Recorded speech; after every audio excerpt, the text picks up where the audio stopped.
is the first time I've ever shared this.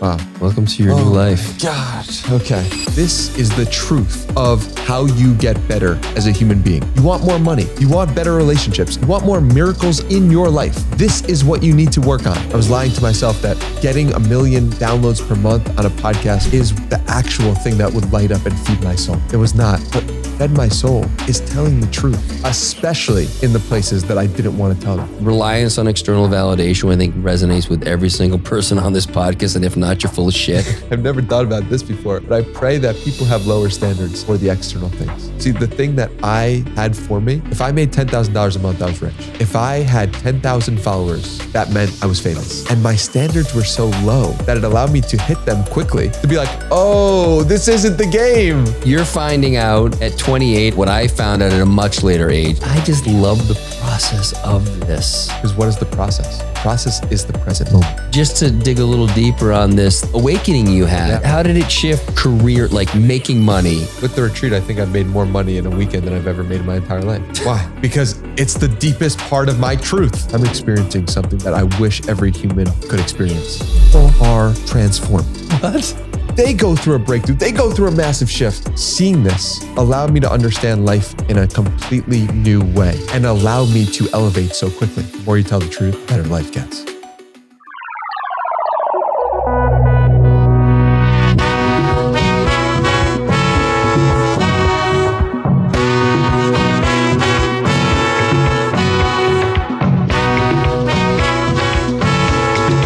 I don't generally have people on that I don't know or have someone say, hey, you need to have this person on the podcast.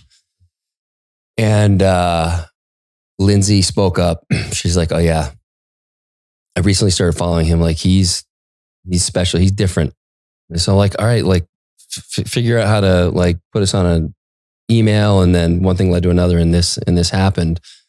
And what has been fascinating to me, and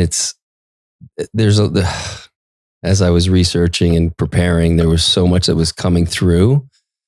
And so I'm going to try to articulate it in a way where I don't ramble too much, but it's the first time that I've been doing the podcast. So you're like 132 or something like that, where I look back and since Dan showed up, it's like Dan, Lance Armstrong, Adam Chin, Justin Donald, you, each is coming as a teacher to me.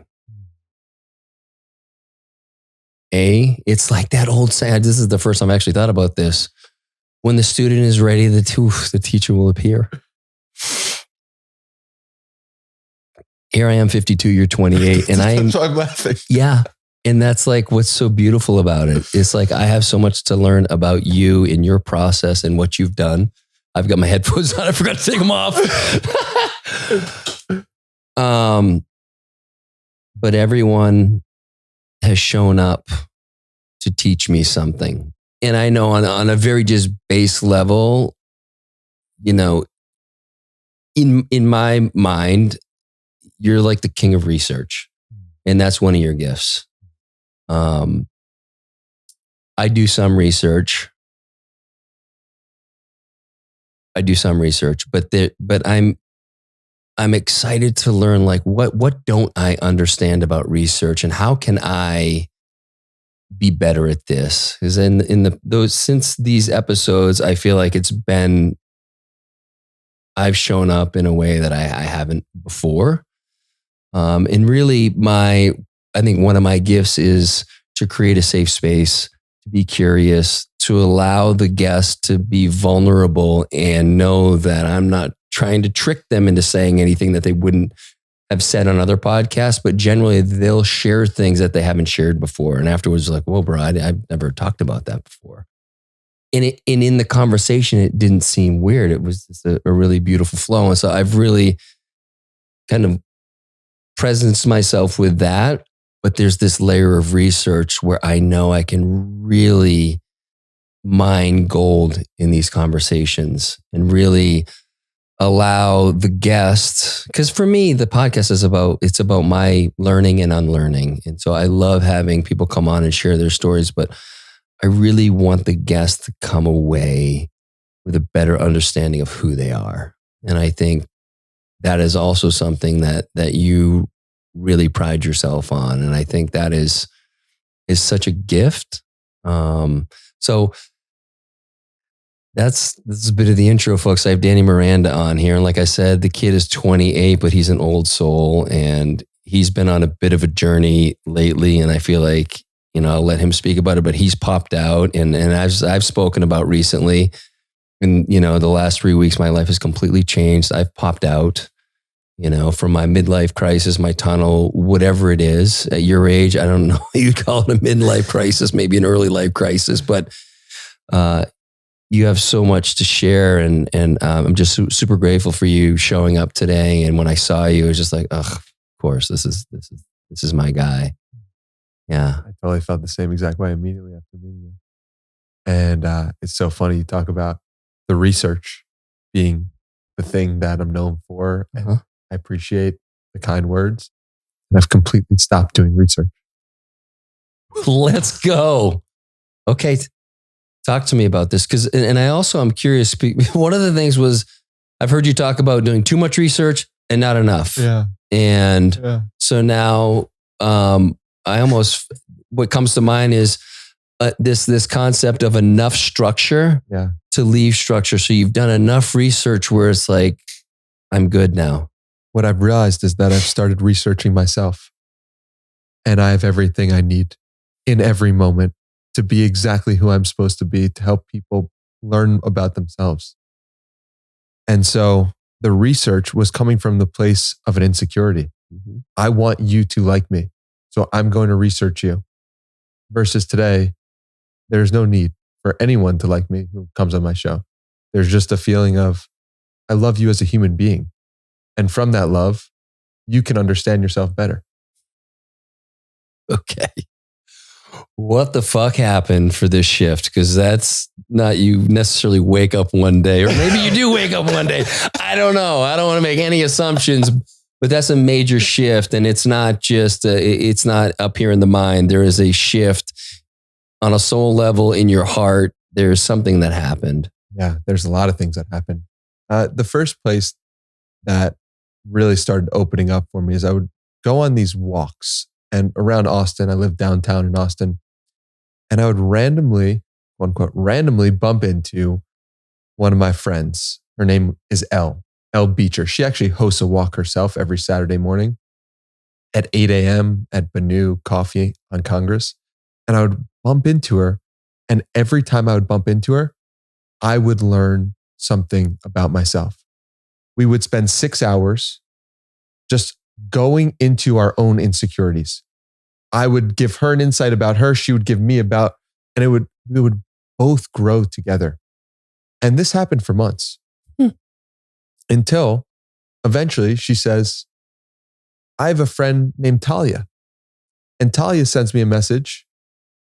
And I start doing the same thing with Talia. I go on a walk with her. Within 5 minutes of meeting her, I say, you are my mother's daughter. She has become my closest friend. She has helped me learn so much about myself.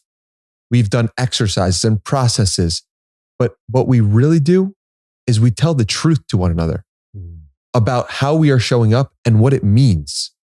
And I've realized that I can do that in every moment. And those two allowed me to start going deeper on meditation. And the meditations that I was doing now were infused with more learnings and more insight. And then I would see Talia's aunt, who is an intuitive healer and a psychologist, and she would give me an insight. And I'd write a letter to my dad and apologize to him for how I thought that he showed up. I then started to look at my mom in a light that was more true to her, how she actually is. I started to see myself. I started to see all of it so clearly. And I started to see the ways in which I was lying to myself. I was lying to myself that getting 1 million downloads per month on a podcast was important. I was lying to myself that Alex Hormozy telling me that I am doing it the right way is the actual thing that would light up and feed my soul. It wasn't. It was not. And getting 1 million podcast downloads a month would also not feed my soul in any way. What fed my soul is telling the truth over and over and over again, especially in the places that I didn't want to tell them. I didn't want to say to anyone, I came from a wealthy family. That's like, I don't want to diminish all my accomplishments with what my dad has done and what my grandpa has done, but that's the truth. And I was hiding from that.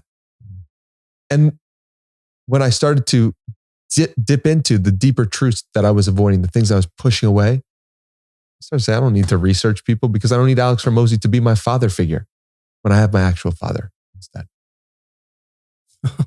Damn. 28 years old, man. It's amazing. I'm really curious about the family piece. Because I think what we shared right when we met is resonant for a lot of people. And I'll just speak for men in general. They have a typical kind of pattern with their dad and even with their mom. And I'm just curious, like, what that was like for you and in like really how you've gone about processing that and healing that. And you said you obviously reached out and wrote a letter, and like, what does that look like? Yeah.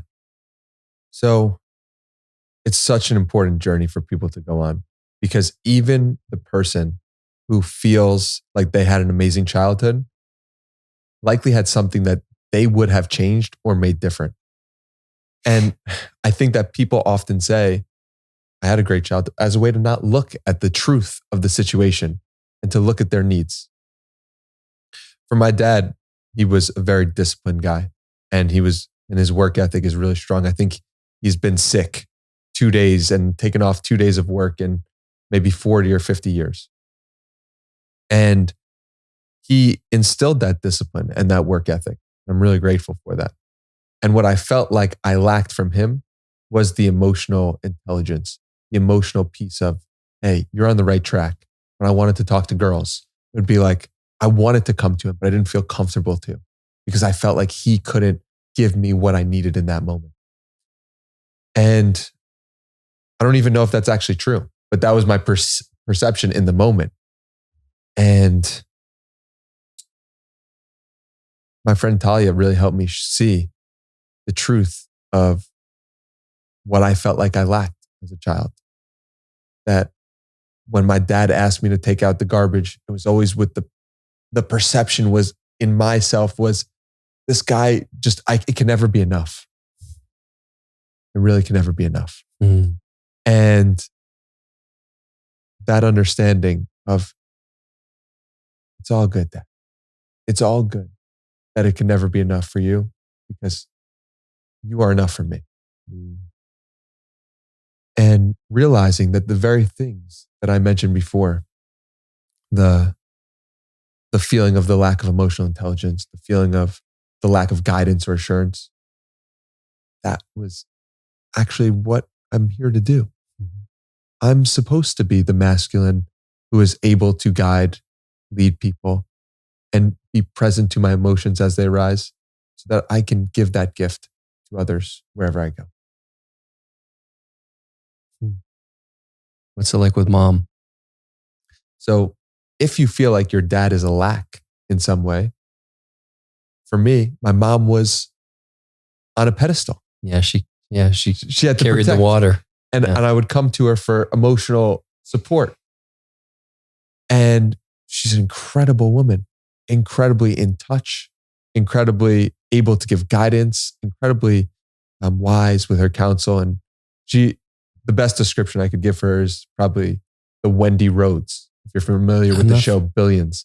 It's been a while. Yeah. Who's Wendy? Wendy Rhodes is the character who is close to the CEO and always guiding them with the right move and always understanding the truth of the situation.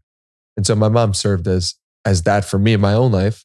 And she serves as that role for people she talks to. She's very in touch with the truth. And that dynamic as a child made me put her on a pedestal. And when I put her on a pedestal, I needed to remove that in order to open up romantic love in my life, because I was comparing every woman that I met to my mom. Wow. It's like, this woman's not like my mom. This woman's not like my mom. Like, what a shame, like that I couldn't look at people clearly or women clearly because I was comparing them to what the amazingness of what I thought my mom in was. an idealized version of your mom, not with warts and all. It was like, this is all the best of my mom. That's just who she is. She doesn't have any correct flaws. Yeah. And it was nothing she did. This is all my perception. Yeah. Right. And I think this is so beautiful. And like someone listening to this, like, what does this have to do with the podcast? What does this have to do with research? This stuff is the truth of how you get better as a human being. You want more money. You want better relationships. You want more miracles in your life. This is what you need to work on. This is how you change the world, by changing yourself. It is the most important thing you can do. So how do we go about doing that? Not everybody has a Talia in their life. Or maybe they do and they just don't recognize it. She's special. She's an angel. Really. For me, I didn't have a Talia in my life for a long time. And I think how I received a Talia in my life, I received an L in my life, was by looking at myself, by meditating. I spent 3 years of my life just in silence. I enjoyed it. Yeah, absolutely. I enjoyed it after the first 90 days of doing it. And I don't want to make it sound like it was some difficult thing that I had to go through. And it was like, I just committed to the practice. I committed to the practice of meditation. I committed to the practice of learning. So The Surrender Experiment by Michael Singer, A New Earth by Eckhart Tolle. Just the process of becoming somebody who could hold space for somebody like Elle or Talia is the reason why those people entered my life. And so if you don't have someone like that in your life, I would say, start with yourself. You can sit with nothing right now.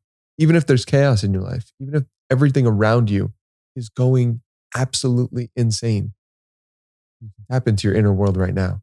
And so start with 20 minutes of meditation. Do that for 90 days straight. As soon as you wake up in the morning, just sit with what is. So my experience is similar and also very different. I would say for the past handful of years, I've not enjoyed meditation. I've done it. And to get to 5 minutes some days was a challenge. And I just recorded a solo cast yesterday to kind of talk about this major shift that I'm going through. And one of the things I shared was, I think it's important to still have that practice. Because when you are ready for a Talia to come into your life, there's a shift that happens in that meditation. And that's like one of the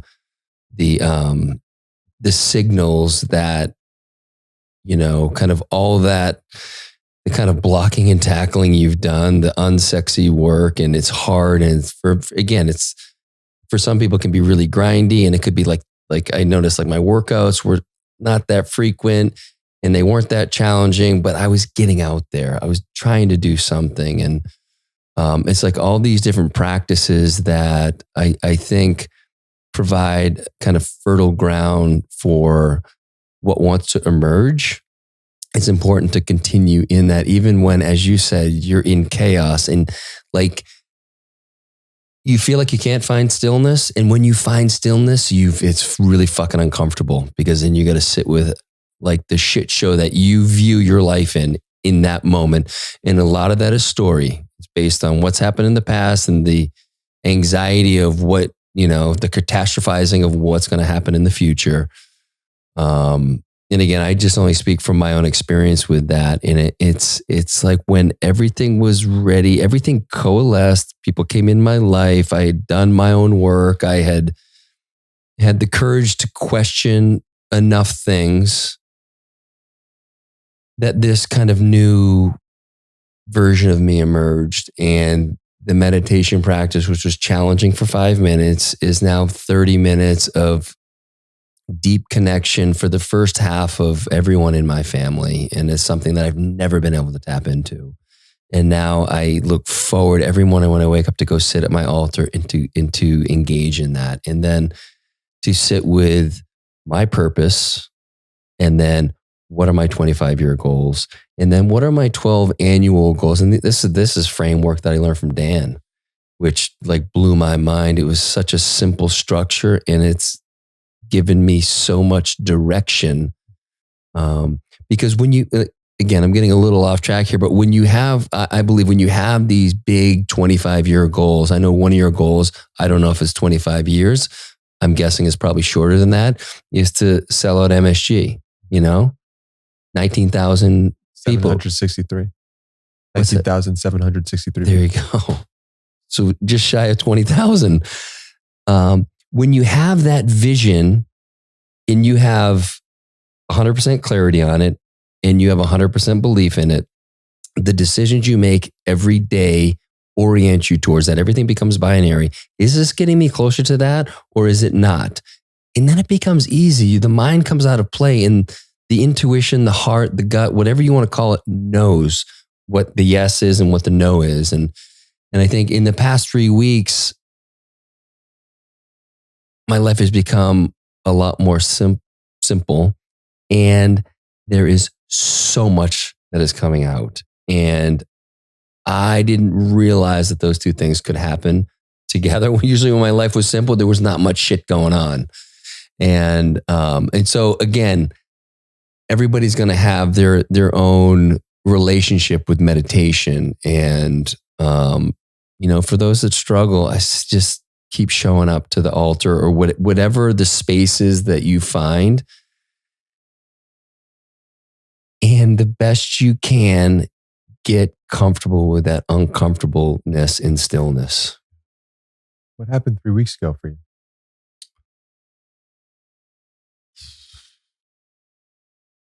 I had, in my discomfort in being in the stillness, I had been dependent on many different substances to give me energy and to numb the feeling of going into that feeling of stillness. Whether it was a thing called Feel Free, which is the kava kratom drink, nicotine, caffeine, certainly, microdosing. I would be on one for a while, then I would get off that and get on another. I really didn't spend a day not having something driving me that wasn't internal. And so... You know what's funny? 4 weeks ago, I cut caffeine off completely. Yeah. And that's like... What is that? What was the quote? I'm going to read the quote again. What is that? I'm going to read this. I stopped drinking coffee 4 weeks ago. I've been drinking coffee for the past 5 years. I'm gonna tell you. I'm not gonna tell you. I'm gonna share what I think it may have to do with, right? And it's this thing my wife sent me yesterday before I went into my solo cast. She just sent it to me, and it's from Corey Muscara. Show me the ways you avoid stillness, and I'll show you the patterns that run your life. You know that my aunt sends me those every week or two? No from shit. Cody Muscara. No, I gotta follow him. He sounds like an absolute gangster. How about that for synchronicity, folks?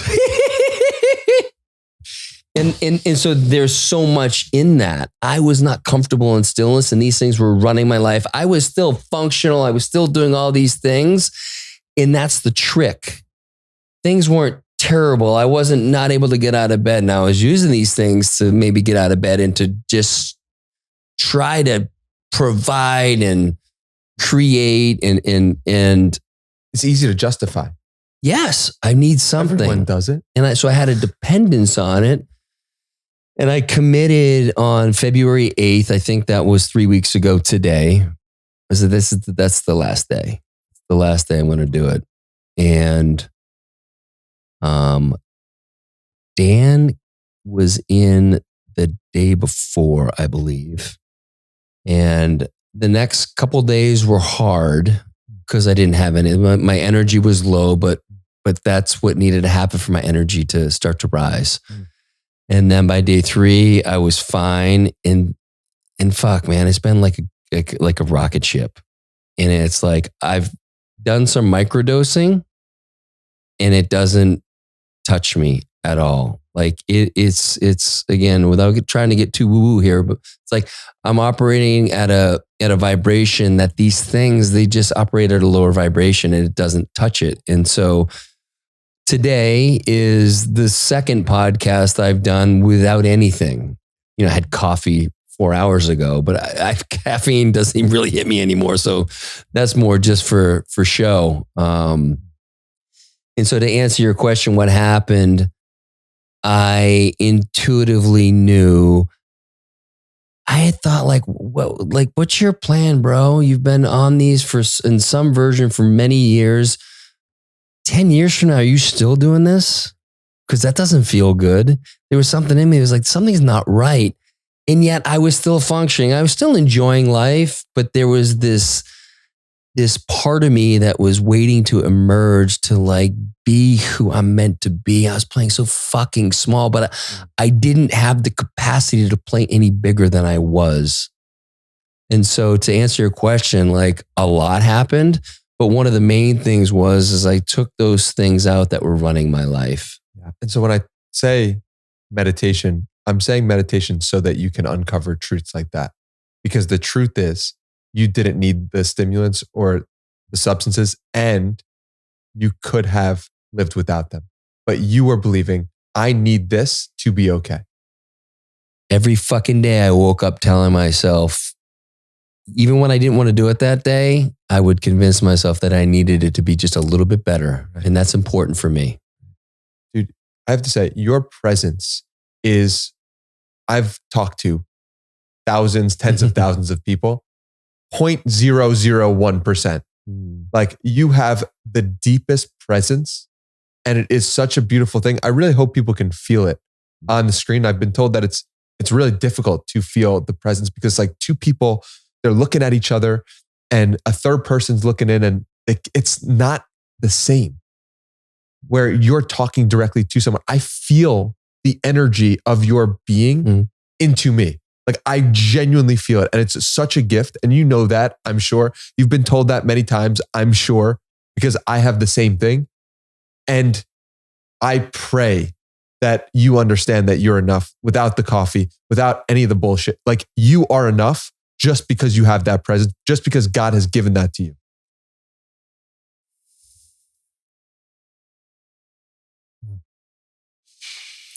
I have heard it. And, but that one was different. And I think everybody can tell that one was a little different or a lot different. So thank you. Yeah. It's interesting. I was talking to someone about this today. If I tell you to run one mile and David Goggins tells you to run 1 mile, those experiences are going to be different because you intuitively know in your soul, he has worked harder for that 1 mile than I have. And I run and I do marathons and all that stuff. But him saying run 1 mile means something different than me saying run 1 mile.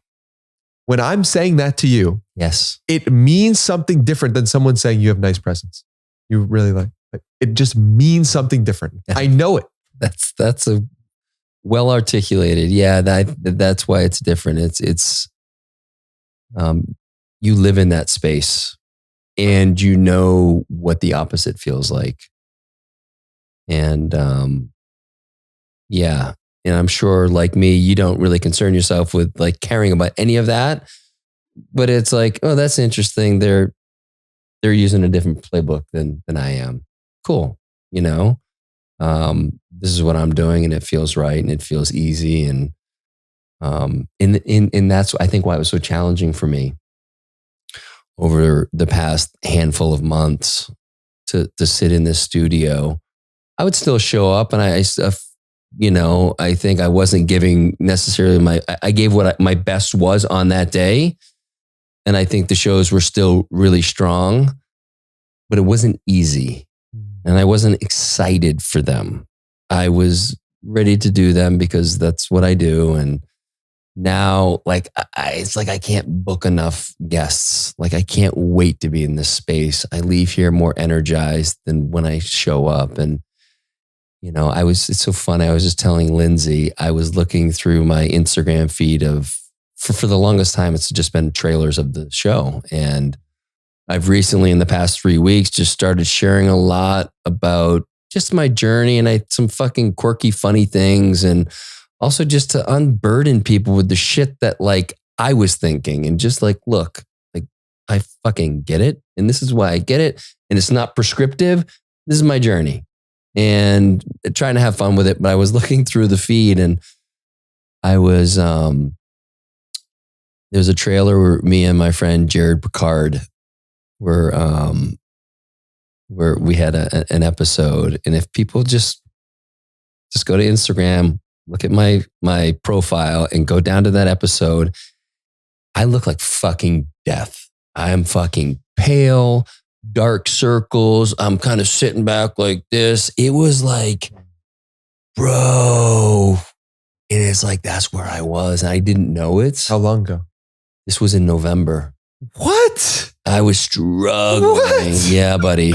Yeah, it was really interesting to see. But that's a kind of like I was on autopilot, just trying to fucking survive. And people on the outside didn't necessarily notice. You know, I've had people reach out because some of the stuff I shared on Instagram were like, man, we spent all summer together playing golf and you seem like you're in a great place. And I was like, I was having fun and, I could be great and all that. And because you have the presence, you could turn it on sometimes. Absolutely. But there was something inside me that was just so, I don't know how to say it. It wasn't dead, but it was suffering. And I was doing all these things to like, hey, everything's great and I'm great and I can still have fun. And why can't I just be happy with everything I have, And it's like, such a bigger question because it's not, I talked about this yesterday, but my wife has come to me a number of times. We've been married almost 24 years. It's like, look, I love everything that you provided and I'm so grateful. And she says it and she means it. And all I want is your heart. And I was so wrapped up in this story of who I'm supposed to be and how I'm supposed to show up and just so like not feeling like I was doing it to the level that I was supposed to and that I was capable of, that I said, well, it must be binary. So I need to shut that off and just be happy with what I have and then just really work on this partnership with my wife and my kids. And then that doesn't work because you're off mission. And this is an authentic expression of yourself. It's not that you don't love your partner, but what's happened now in the past 3 weeks is after 24 years, I love my wife more than I ever have. I see her in this incredible radiance. We have so much fun together. We hear one another. We laugh. She'll ramble on about stuff, which I finally learned is that's just a woman's thing. It's the meta report Alison Armstrong calls it. And it's like something where it'll take a man 30 seconds or less to to drop a woman into what happened during the day. It could be a 10, 15 minute thing. And if you don't understand that that's just how a woman, I'm not saying every single woman, but generally, and I trust Alison Armstrong as this is how they go. She's like, when she shares that with you, that means she loves you and she trusts you. And when she's short with you, that's when you better fucking watch out. And so she's giving me, I listened to this audio book that Alison put out about the women, and sure as shit, I come home from the walk and my wife starts giving me a meta report. And about 7-8 minutes in, she's telling me this whole thing that happened. All of a sudden, I'm hearing about some woman I don't know who was in an arranged marriage and and then that guy's parents.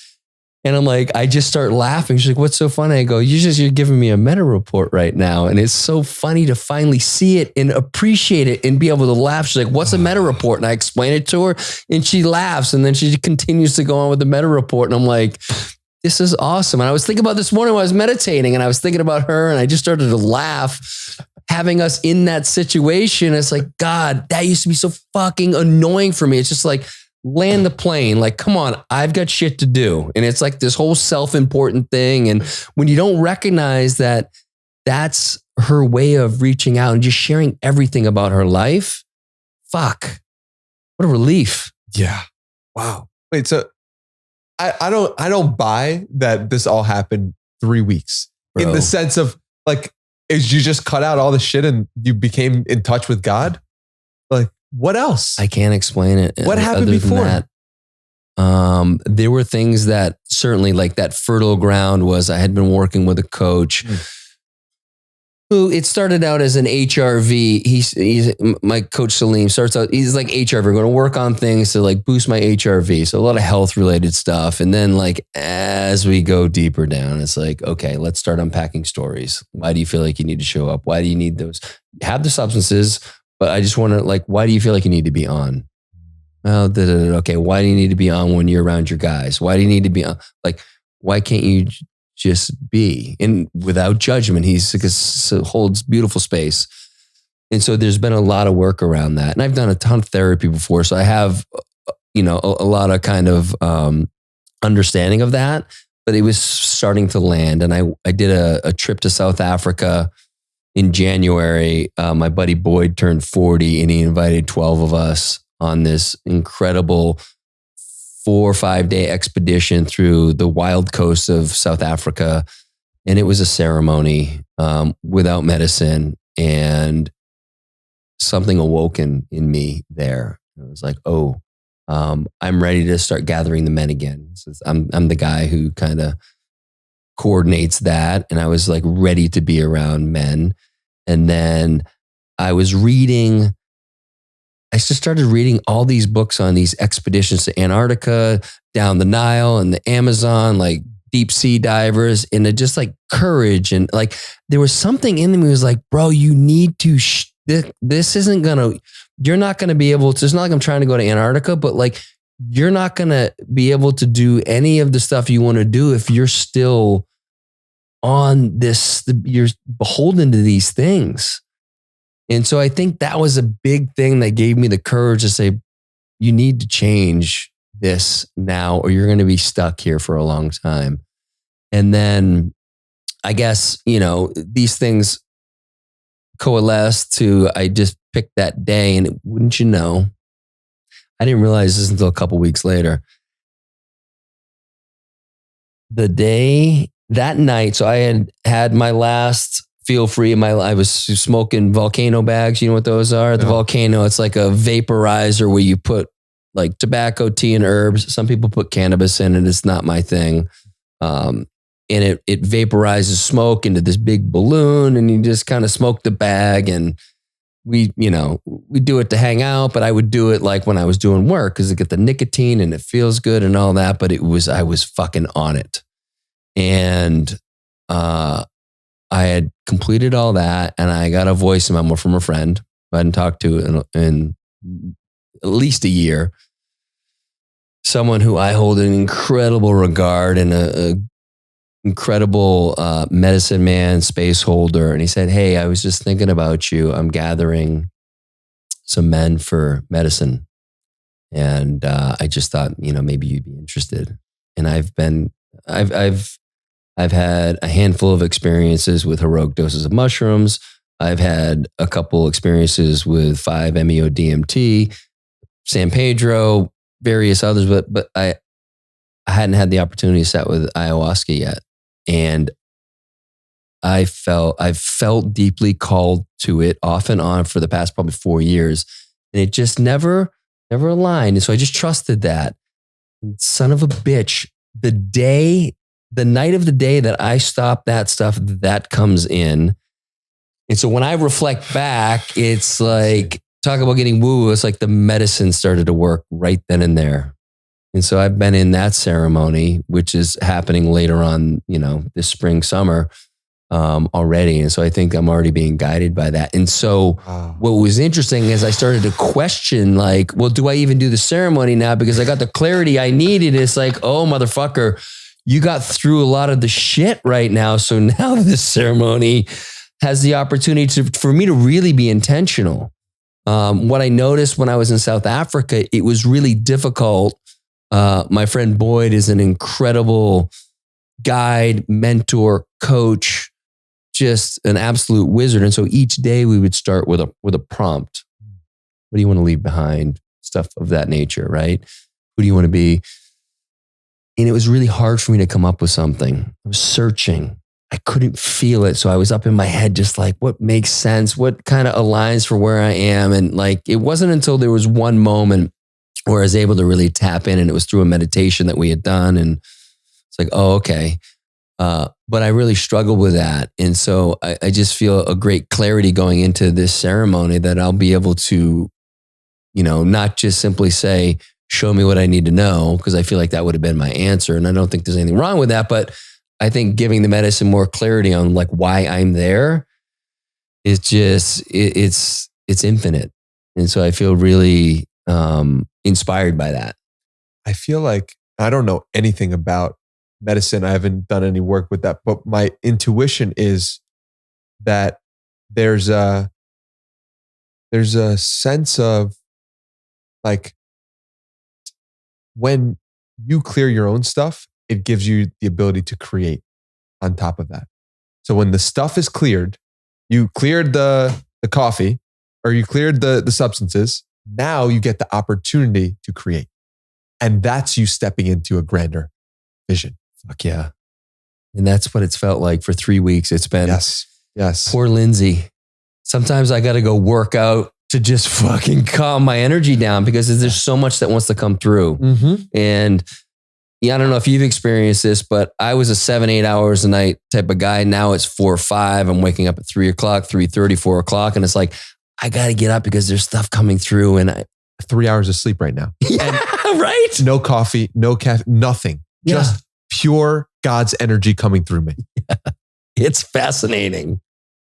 And it's like, you have to unlearn this idea that you need 7 or 8 hours of sleep. There may come a time when I go back to that. Absolutely. But right now it's, okay, let's just ride the wave. Right. This is something greater than what the textbooks say. Right. There's no way that the textbooks, that the studies were done, has felt this. Yeah. I swear to God. Yeah. Like, I'm experiencing something that I wish every human could experience. And so I start hosting retreats, because I'm like, oh, if I host retreats, then you could feel my energy and you could live in my space for 36 hours. People are transformed. What? Fuck yeah. Dude, if I showed you. What's a retreat look like? Give us the kind of context of and the structure of it. Just so it can land for people so they can put themselves in this position. I want to give them a visual. Thank you. So I rented out a spot in Driftwood, Airbnb. Right. Slept 12 people, slept 12 people, and 15 people signed up.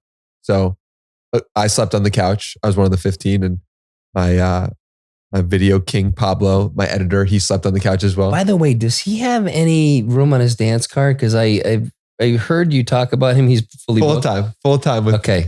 I should not call it the Danny Miranda podcast. I should call it the Danny and Pablo podcast, because he is me. Like, I swear we were brothers from a different lifetime as well.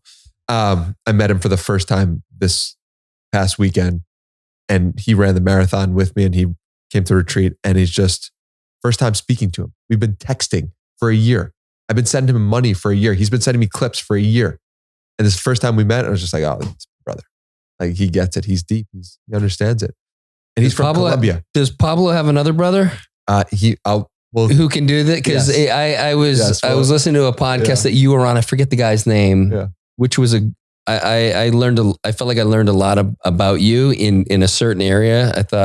I forget again what the podcast was, but you had mentioned Video King Pablo, and I was like, we're orienting towards like YouTube finally, because I'm ready. I haven't been ready to do anything. I've been doing this for 4 years, and I haven't tried to grow the podcast. And now I'm ready to do that. And I know having someone like a Pablo who gets it and loves doing it is the next step. But anyway, I interrupted you there. No, you're good. And I didn't find Pablo.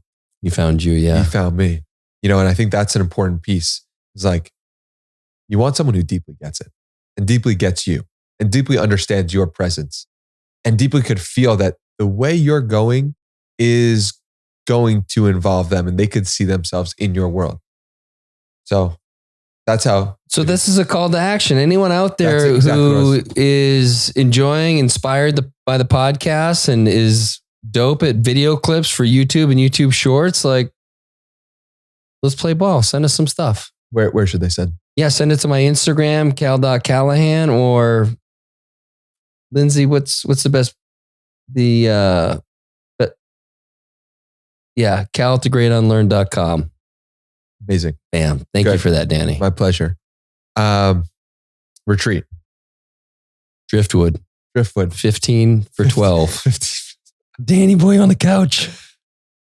I swear it felt like we had ended generational curses.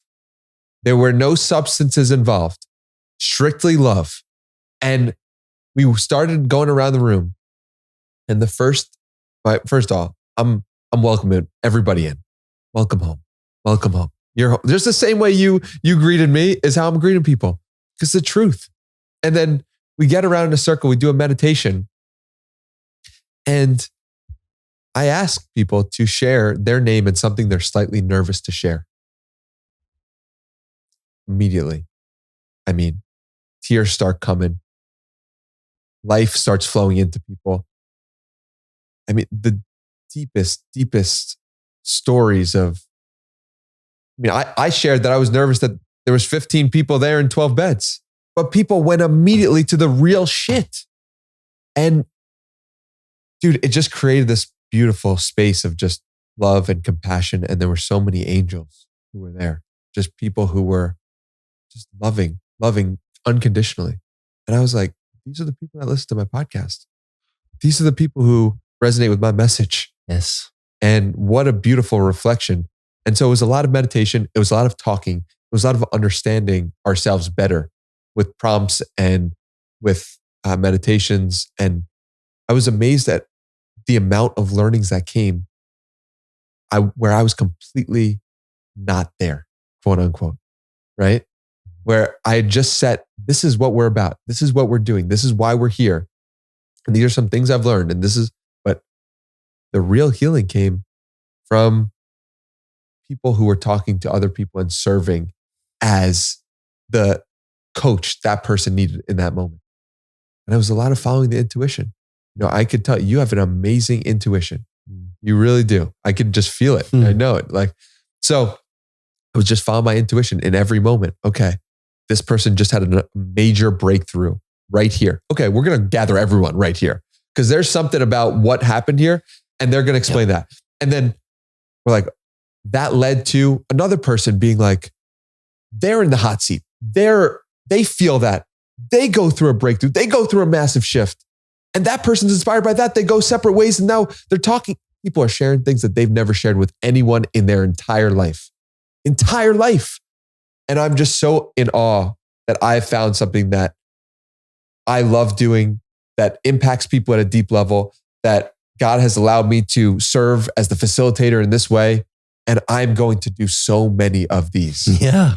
Where are people going to, we'll circle back on all the good stuff at the end, but just so people right now, where are they going to find information on this? Yeah. Send me a message. Hey, Danny Miranda on Instagram or Twitter. Hey, Danny Miranda, send me a message. I'll send you a form to fill out. How'd you come up with that prompt, the opening prompt, which is so beautiful and so just like, not something that terrifies you, but like what's something you're slightly just nervous to share with the group? Like that's so, it's so inviting and just a beautiful, just table setter. 34-minute meditation. And that was what came up. Just say this. Like I didn't say it. I had zero intention of knowing how this was going to start. I just had full trust that God was going to give me everything I needed for every moment. Why? Because I was there. Yeah. Wow. Dude. This is the best podcast I've ever done, by the way. It's the most truthful. Talk to me about research. You talk to me about podcasting. You talk to me like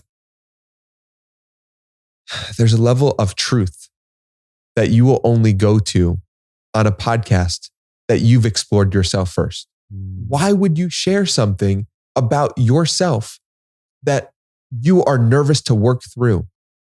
Why not instead go to a retreat, go to a place that is actually where you can be held with love and compassion, and then share it with the world, right? Like I did the podcast because I loved having conversations with people. I loved having conversations with people because I wanted to get to the truth of who they were. But man, oh man, this is just a deeper essence of that. I'm coaching too, right? I'm pouring into people, and coaching is amazing. And coaching is really helpful to help people get to levels of truth within themselves. But I don't get to see the shifts that happen. I don't get to see the tears. I don't get to see in the same way that I did on this retreat. Yeah. And so it was powerful, man. Like you could tell. I know you can tell. It was powerful. Oh, I mean, you're on fire right now. And what's so beautiful to see is there's a lot of folks in our area putting on retreats, and it's just a lot of heady stuff. And it's why I didn't do it. Yes. It's why I didn't do coaching. Yes, exactly. I don't want to be a coach. I don't want to be in that group. I don't want to be that. I don't want to be painted with that brush. Well, I mean, if you're judging it, it's probably your future. Yes. Yes. And you don't have to do it that way. That's the thing. Correct. Do it your own way. Yeah. Yeah. And so you're stepping into that. You're coaching. You have your Art of Interviewing. Yes. Artofinterviewing.com. Yes. Is your online course. Yes. How's that been going? It's great. And it also, when I did it, it allowed me to meet Talia. How so? Because I was nervous to put out offers into the world. And as soon as I let that go, Talia comes into my life. Like the next week. It was so clear that I needed to do that to take the next step. I didn't want to create a course. I didn't want to put anything out. Like I felt insecurity around it for sure. Yeah, I get that. And I was like, who am I to create an interviewing course? Who am I to create a course on podcasting? Who am I? Right? So those thoughts were floating in my mind over and over and over again. And I did. And it led me to open up so much space in my life for the next journey to unfold. Yeah. For what, I mean, to really, it's just like a layer to emerge into this next space, which is much bigger. And then like, that's just the prelude to the next thing. What allowed you to finally just to let go of the insecurity and offer the course and present it? I think it was being okay with my parents, being okay with my grandpa having money. Yeah. And understanding that it really had nothing to do with me at the deepest level. And I didn't judge people based on their money. So what was I doing judging myself based on my own money or the money that my parents had earned? That, you know. That's such an, okay, there's a lot there. Yeah. Fuck. Yeah. Number one, connecting those two things makes perfect sense. And it's so easy to be blinded by that this piece over here is keeping me from producing a fucking interviewing coaching course. Yes. And once you let go of that, it opened up the doors. And it's so interesting what you said about you don't judge people. So why is it though? Right? Because I don't either. And yet I feel like there can be some element of that. Is that just a societal like images that we get on TV and in the media? And it's just like, I think because it's a half truth. Like if someone makes a lot of money, it often means that they've put a lot of good into the world. Yeah. But it doesn't 100% mean that. It's just a proxy. So I think that you see enough people who are good people, who are worth emulating, who have a lot of money. You start saying to yourself, okay, I'd like to have a lot of money too. And the truth is that it's not about the money, but it also does, like if you have more money, it often means you've made more impact on people's lives. Mm-hmm. Right? Yeah. So I think it's kind of a half truth. Well, yeah, and I guess hard to see through. And the other side is what? Well, we know plenty of people who have money and they're fucking assholes. So, yes. And that's their own journey. Right. Right. And, yeah, I say that a little bit judgy, but really it's like, much like when you're talking about your dad, you know, not giving you the emotional intelligence, that's what you grew into. It's like when we see that, we see a person who has created a lot of wealth and is just not showing up in a way that we necessarily would. Or we listen to a podcast, we're like, oh, geez, I do it a lot different. It's just informing us like, okay, that doesn't feel right. So I won't do that. This is my way. This is my kind of journey with that. You had a post, January 13th. It was about this idea around college, the indoctrination of college and kind of your journey through your late teens into your early 20s. And I'm just curious if you could share a little bit about what that journey was like. And again, you've lived such a full life at the age of 28, and it feels like, I think in the post you said you kind of popped out 3 months prior. It was like you had done so much work, and wow, And then the past month and a half has been a whole new level. And that's what happens, right? Yeah. So like, I want to get a little bit deeper into that. I think it's some of the stuff we've covered, but I really want to hear what it's been like for you. Cause I think I don't think this will be prescriptive to people, but it's like, look, it's like this shit is like the shit we're in is so important for us to go through, and we can numb ourselves through it. Like I did for a long time. And did that prolong it? I have no way to know. I'm just saying I'm grateful for where I'm at today and for that journey. And it sounds like when I read that on your Instagram, there's so much gratitude for that and that need of external validation. I went through a period when I felt like I kind of woke up 5 years ago where I really was able to be in a good relationship with external validation. And I found myself in the past year going back to it. It was like, but the good thing was I knew it.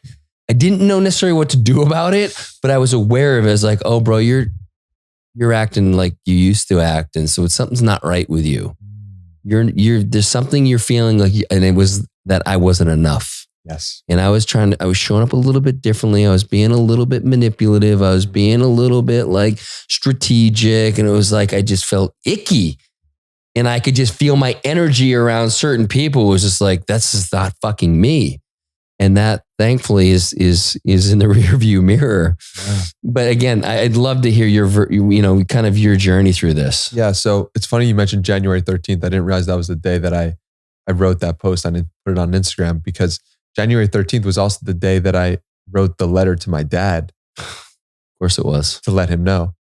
And to let him know how much I appreciated about him that I never told him. So that's really interesting that it was also the same day that I wrote this post on Instagram owning my past, right? Owning the parts of my own story that I wanted to brush away and push to the side. Fully owning it. Yes. Wasn't some, fucking half-ass, like, it was like, you're like, this is who I was and this is what I experienced, and beautiful. Yeah. And I think, when you hold the presence that we have, it's people expect that it's always been like that. That's right. And yeah, maybe the kernel of the gift has always been in that, but the day-to-day was not this.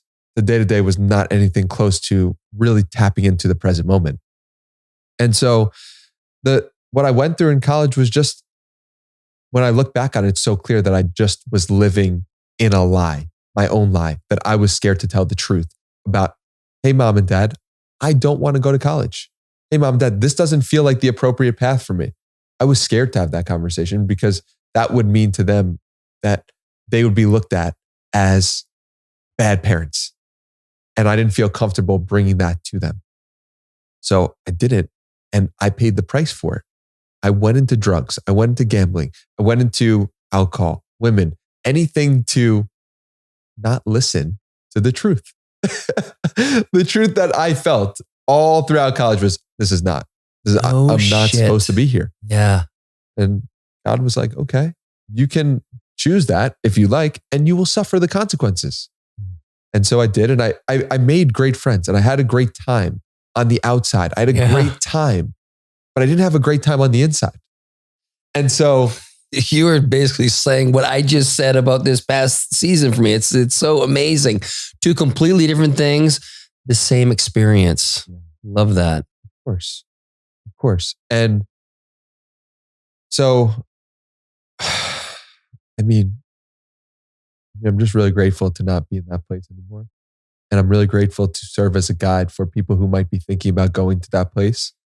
Um, my mom asked me this past weekend, she said, to an 18-year-old kid, would you suggest being in a fraternity? And I said to her, everyone's journey is different. And there's a way to be a conscious person in a fraternity. And there's a way to be an unconscious person in a fraternity. And I was an unconscious person in a fraternity. I don't think being in the fraternity or not made the difference. It was that I just was asleep. And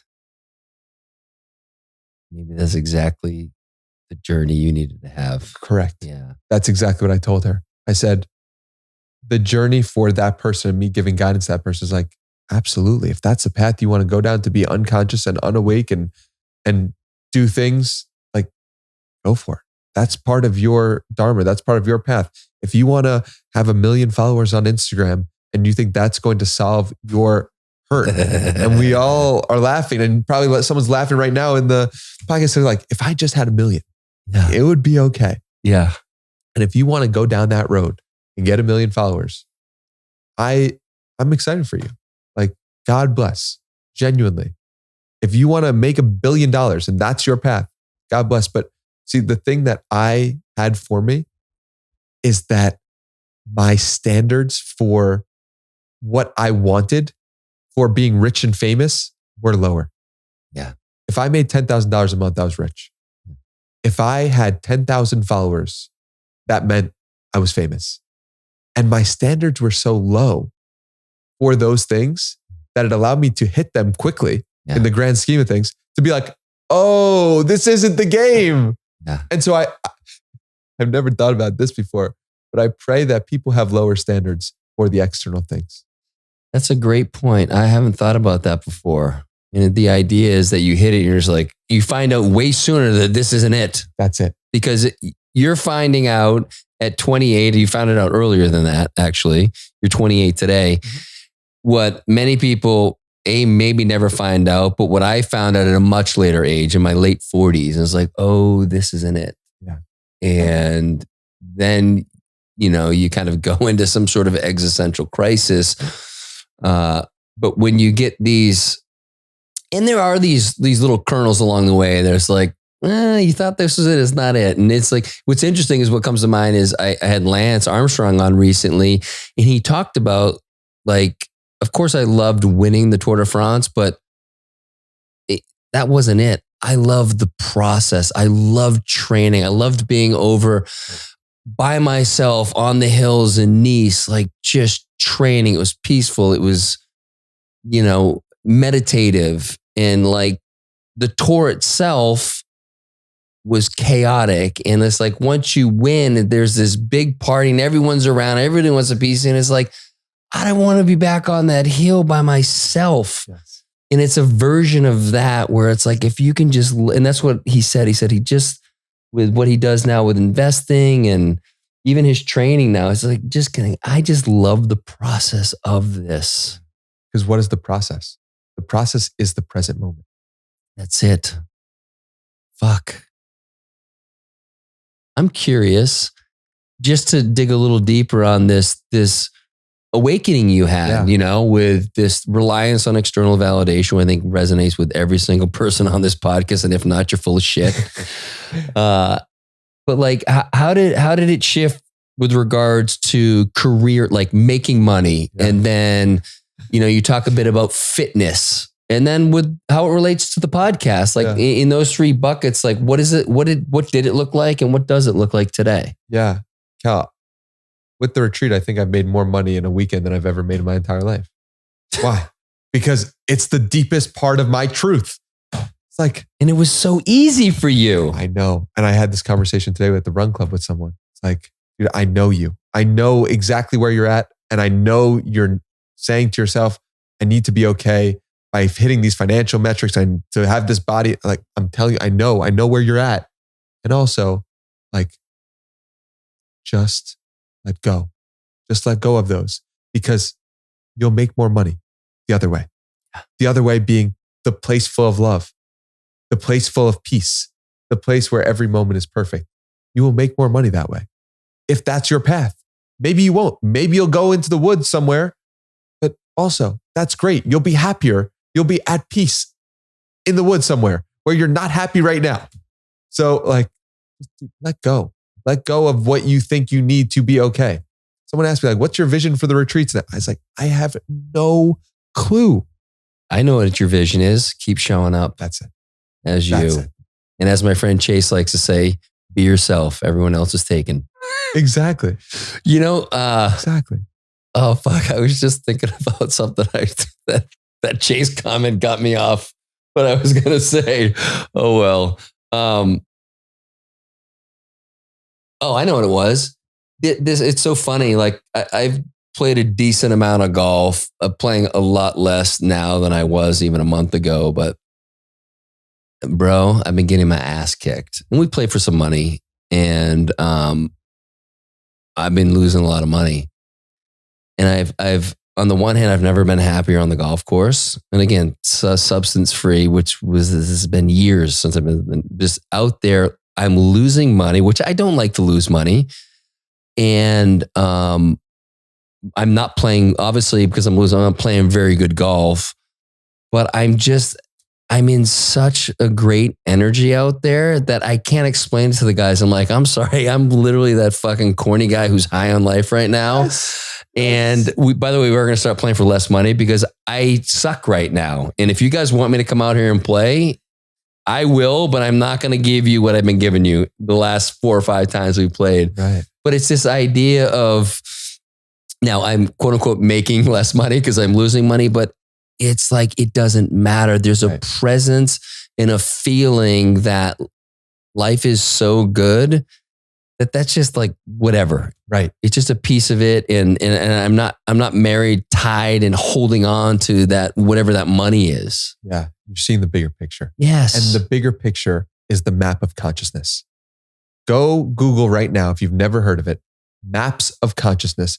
David Hawkins, Maps of Consciousness Explained is the book. But if you don't, just look at the chart first.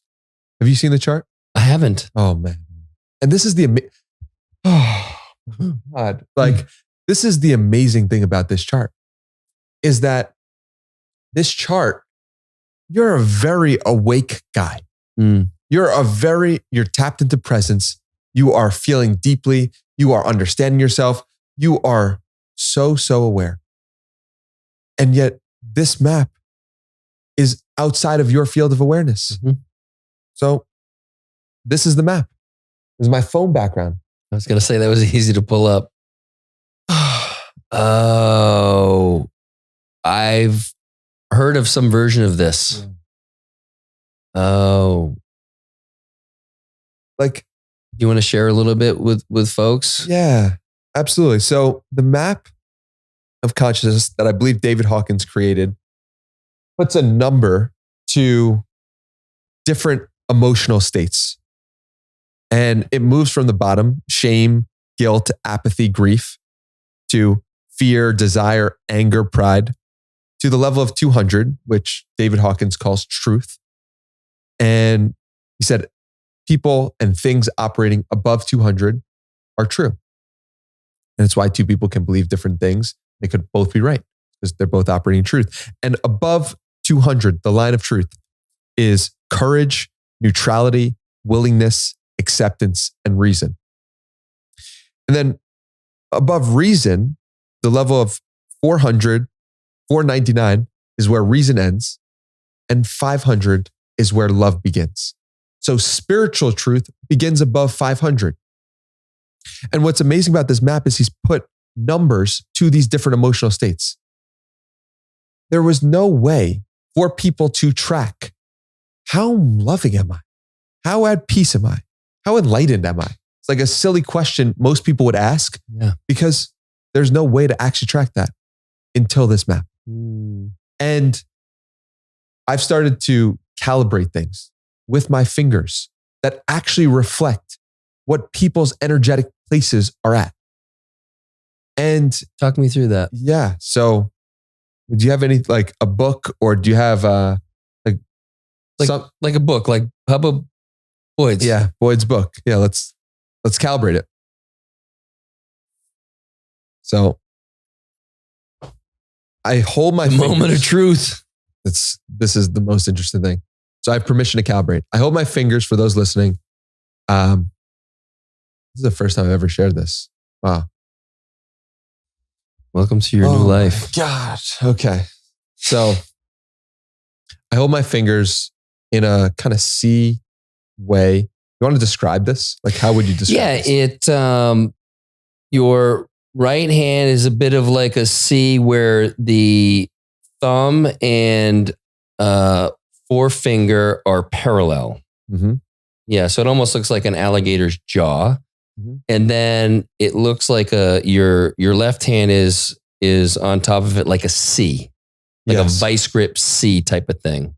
And the top finger is pressing against the top finger. And if you want a bit of humor, it looks like a penis right now. From mine, looks like a penis. That's hilarious. Yes, it does. Yeah. That's a great call. So I want you to try this and press hard against your fingers into where the top one is perpendicular. Yep.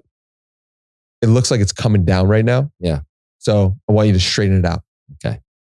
And a little cramp right there. Yeah. That's something. And yes. Okay. So say your name. My name is John Callahan. Now say a different name. Say that my name is Mark Callahan. Did you notice any difference? Yeah, it like the top finger released a little bit. Yeah. So it's like a pendulum. Right.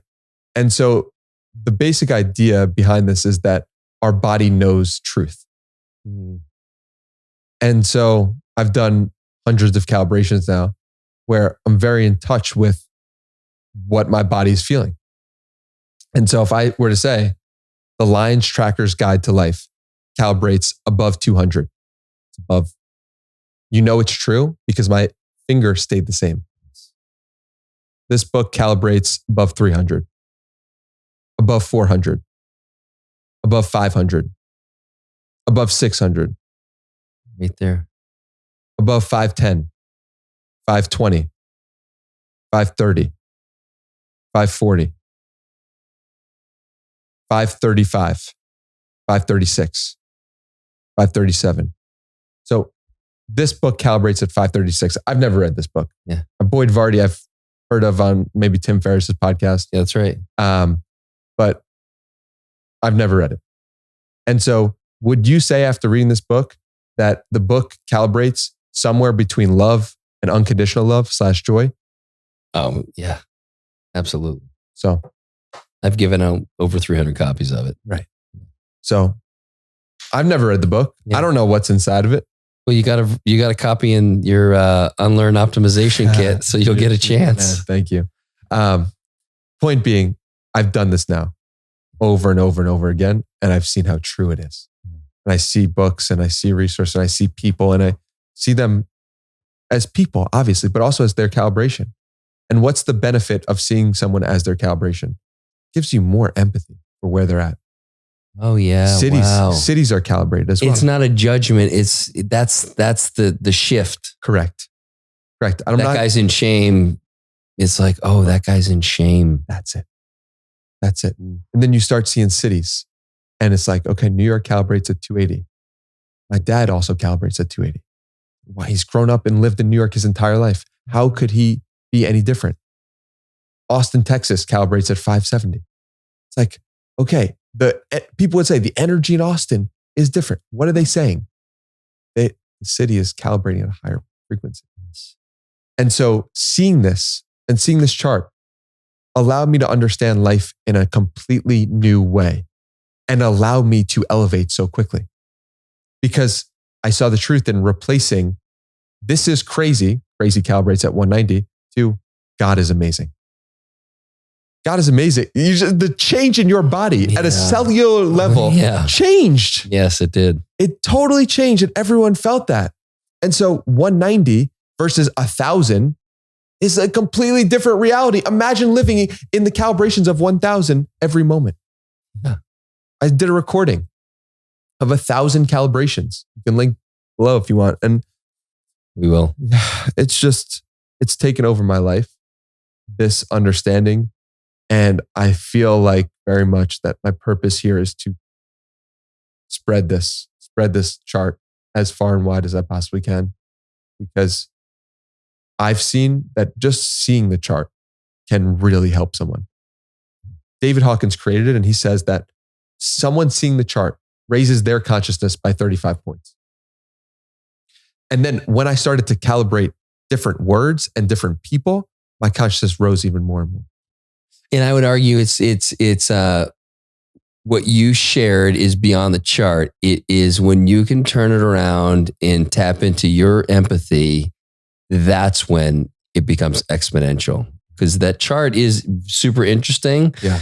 But if you're not able to use it for connecting with everyone, because we've been at every single level, some of us not at the highest, but we've been at those lower levels sometimes much longer than we'd like. And if we can tap into someone else being there because we were there, and it's like, oh, fuck, I remember what that felt like. Or maybe I don't remember what that felt like because I was so fucking numbed out. And I think that's such a beautiful piece to that whole architecture is to really, I think that's the real beauty in that. Yeah. And this is what having Talia and Elle as great friends really did for me, is I would calibrate something. We'd learn the word. We'd learn what the word calibrates at. Then I'd have it reflected back to me 2 or 3 times in different ways by them. And so when we were coming with, it's one thing to come up with the learning on your own. It's another thing to have that learning over and over and over drilled into you by people. It's like, whoa. What would be, give me an example of a word that you would use? Yeah. So a lot of times when people laugh, after they laugh, a common phrase is like, I'm dead.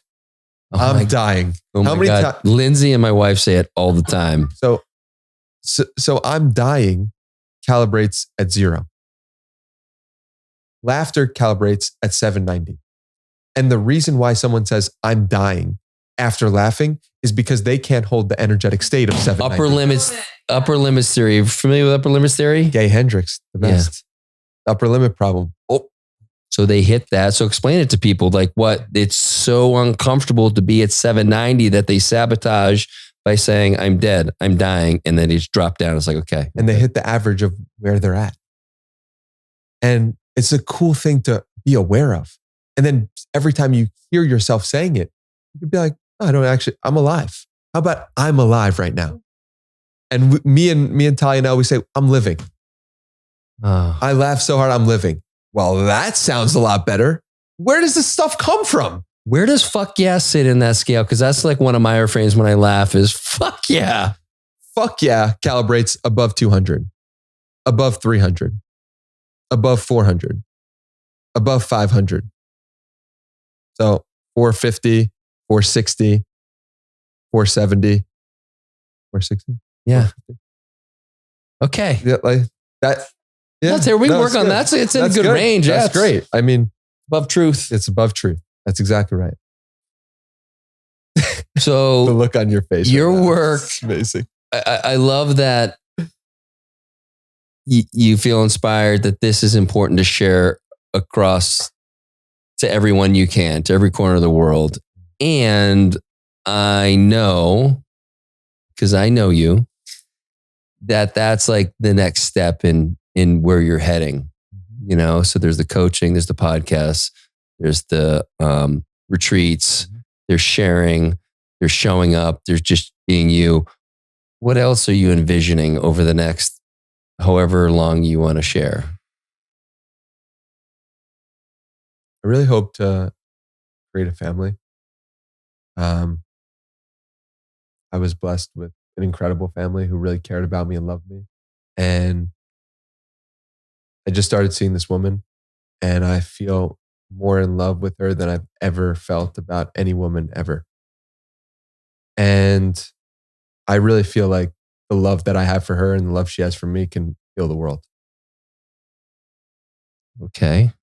I want to unpack this a little bit if I can. Absolutely.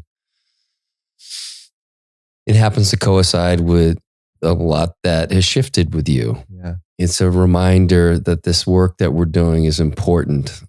As I shared earlier, I've been with my wife and we've been together for 25 years, been married for almost 24.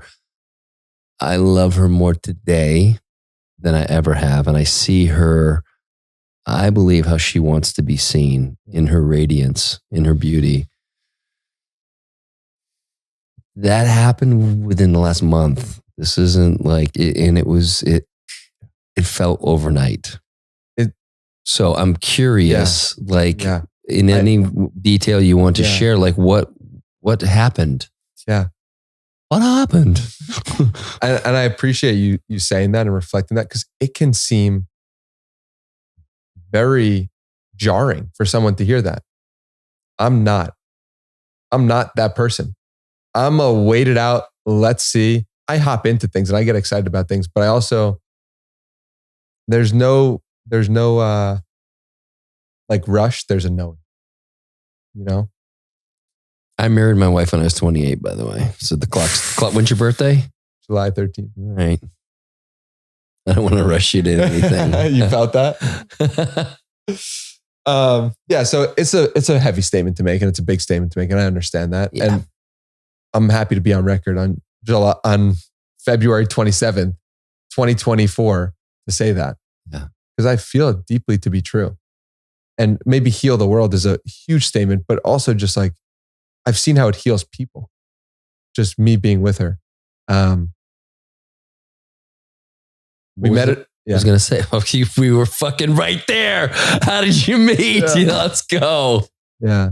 So I was at a plant medicine ceremony. And it was a 2-night ceremony for me. And on Friday night of the ceremony, I had a vision. I had a vision that I'd meet my future wife. My mantra for the ceremony was, I love you, God.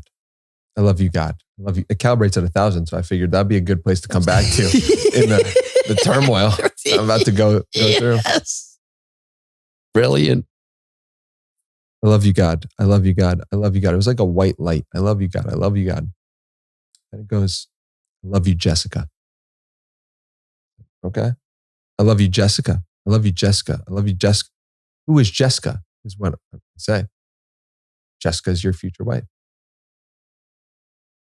Okay, great. What is she like? Blonde hair, blue eyes. Okay, I'm getting data here. Wow. Like, this is fascinating. The next morning, I called my friend Talia. I just met my future wife, and it seems so real, but I also don't believe it. Mm-hmm. Like, that just was out of left field, and I was on medicine, and it didn't make any sense to me. So how do you explain that? What's going on? She said, you just need to trust God a little more. So my intention for the ceremony the second night was to trust God more. Second night of the ceremony, laying down, and a woman who has blonde hair comes up to me. And she starts asking if she can touch me. And sure. And it's completely clean, completely platonic, completely just not in any sexual sense touch me. Just like needing or wanting love in that moment or feeling presence or energy. And I start telling this blonde haired woman about the vision that I just had. I had this vision last night. It was on this chair. It's pretty cool. She goes, that's so great. I'm so happy for you. And then a minute or two goes by and she goes, wait a minute. My name used to be Jessica. I said, used to be Jessica? Okay. What's your name now? Her name now is Sloan, which probably doesn't mean anything to you, but it's my mother's maiden name. Of course it is. What the fuck? Oh my God. Fuck yeah. It just so happens that I was hosting a retreat for men, which I just hosted. And that was the second to last week of February. And she is hosting a retreat for women the last week of February. No, jeez Louise. She is a coach. She is incredibly wise. Such a light in this world. So able to ask the perfect question at the perfect time. We were going back and forth on helping people. We were just being us. And that led to people asking questions about, what are you guys doing? How do you guys this way? What is going on? So together we were coaching people completely platonic. There's no sexual energy involved. At one point, I think she has a date scheduled for Wednesday. It's like, I'm supposed to have a date on Wednesday with this guy. Let me move it. I'm enjoying your presence so much. Let me move that date to tomorrow night. I'm going to text that guy that I want to see and move it to tomorrow night. Great. That's amazing. I'm so happy for you. An hour goes by. She's like, actually, I want you at that date. So I'm going to tell the other guy to go off and would you like to come over to my house? I was like, absolutely. That would be great. And I've never met somebody who is so incredible from a place of wisdom, from a place of radiance. Radiance was the perfect word you described to use your wife. And I felt exactly that way about Sloan. And I'm just really in awe in her presence, and she makes me who I am. And I'm just really inspired by what happened and know God after something like that happens. So that's my journey.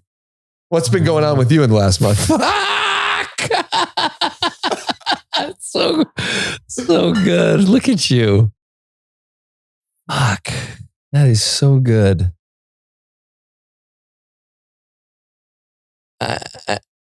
I mean, I feel like this is kind of a perfect place to just land the plane, you know?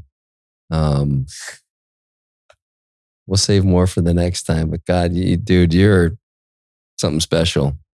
You are an old soul. You have such deep wisdom. And a lot of us up to 28 have different experiences. Mostly unconscious. And sometimes we can't help that, but, for those who are listening, like, just know that you don't need to be 47 to start to wake up or whatever. It's available. And, certainly listen to Danny's podcast, follow Danny on Instagram, go to Danny's retreats, get coaching from Danny. You'll start to get insight into what it could look like and what the things you can do that can support you opening up. For a lot of us, it's opening up to ourselves and giving ourselves the love and grace that we just never have. We're always really hard on ourselves, I feel like. And so thanks for the way you're showing up in the world. And thanks for being here today and saying yes and sharing as openly and vulnerably. And just, it was really special to have you here, man. I really appreciate you. I'm really grateful to be here. And I think to leave people with, it's like, tell the truth. You want to get to where you want to get to in life, tell the truth, and especially in the place that you are hiding away or pushing to the side or saying, I'm good here. It's like, is that the real truth? And if you can really sit with yourself or have amazing friends like Talia or Elle or Sloan who keep you grounded in that truth at all times, God bless. Because the more you tell the truth, the better life gets. Dude, that is so well said. And just a reminder, that's why my life changed, because I told myself the truth about how I was living. Yes. After a long time of not being able to be honest with myself. So thank you for that. Yeah. I love you, brother. I love you too.